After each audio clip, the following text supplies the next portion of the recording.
Welcome to my channel. Today, we're diving deep into a mysterious force that takes up nearly a third of our lives, and yet most of us know so little about it. Sleep.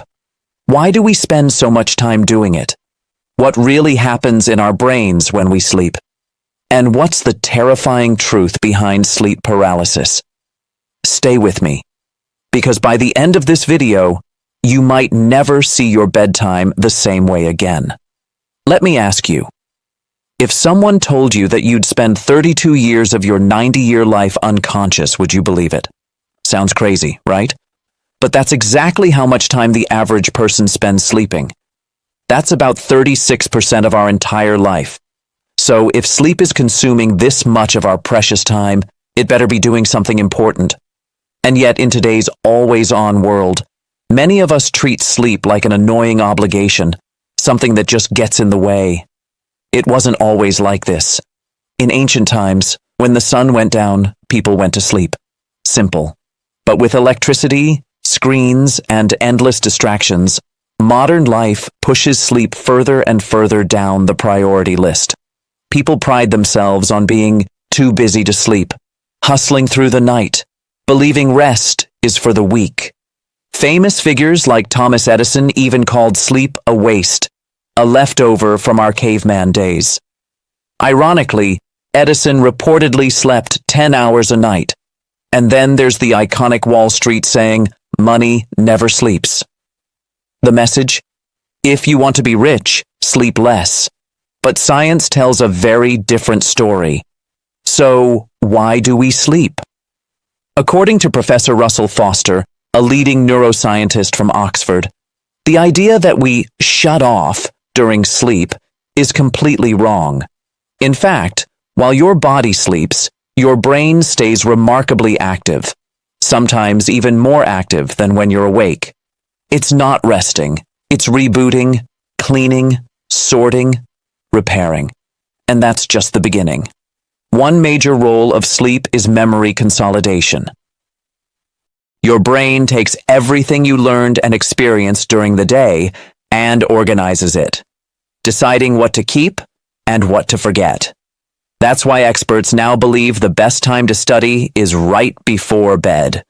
In one Oxford study, students were divided into two groups, one that slept after learning a complex concept and one that stayed awake.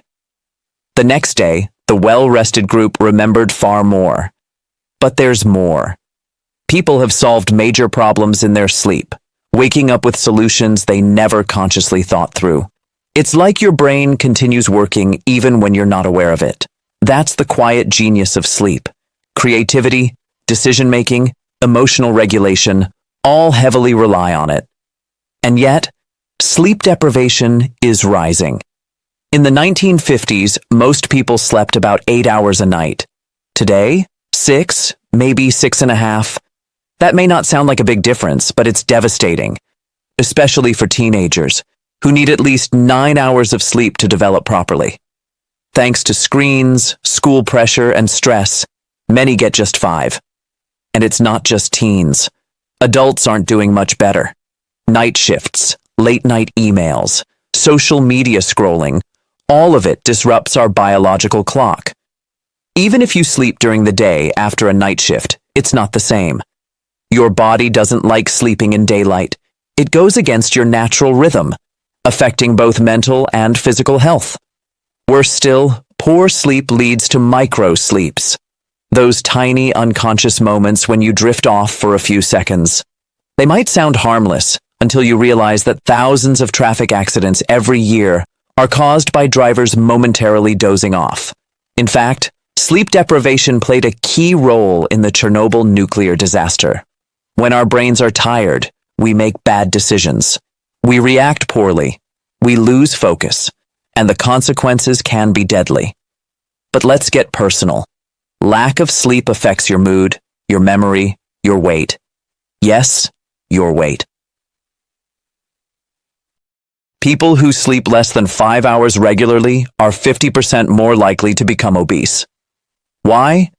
Because sleep loss increases a hormone called ghrelin, aka the hunger hormone, which makes you crave sugar and junk food. Ever noticed how you're hungrier after a bad night's sleep? Blame ghrelin. And the chain reaction doesn't stop there. Poor sleep leads to stress. Stress leads to more sleep loss, and eventually depression. In extreme cases, people turn to caffeine, alcohol, or even drugs just to feel normal. But the real problem was lack of sleep all along. Now let's talk about the most chilling part of the night, sleep paralysis. Have you ever felt like you woke up but couldn't move? Like something heavy was sitting on your chest? That's sleep paralysis.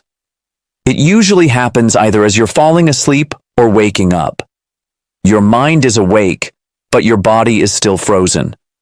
Some people even hallucinate during these moments, feeling a presence in the room or hearing voices. Across cultures, this phenomenon has been attributed to demons, ghosts, or evil spirits.